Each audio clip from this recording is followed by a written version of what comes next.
आगे जाओ जगन्नाथ। हरि बोलो, हरि हरि बोलो, हरि हरि बोलो।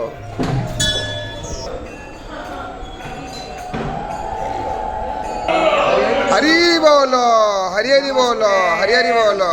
मन्यव उतोता इसावे नमः बाहुभ्यां मुता ते नमः जाते रुद्रा शिवा तनोरा घोरा पापकासिनी सार्च्छावलामसि यदा नस्तरभो विद्यागादाय खमागस्वमना असाता अधवा वोचदधिवक्तांबानयनस्तरवाश्च यातु धान्योक्ताम्रो अरुण उता भवरस्सु मङ्गलाः अन्नद्रोहिण्णदया यस्तादृष्टो मृडायातिनाः हरिः तां लोका हरि बोलो, हरि हरि बोलो, हरि हरि बोलो।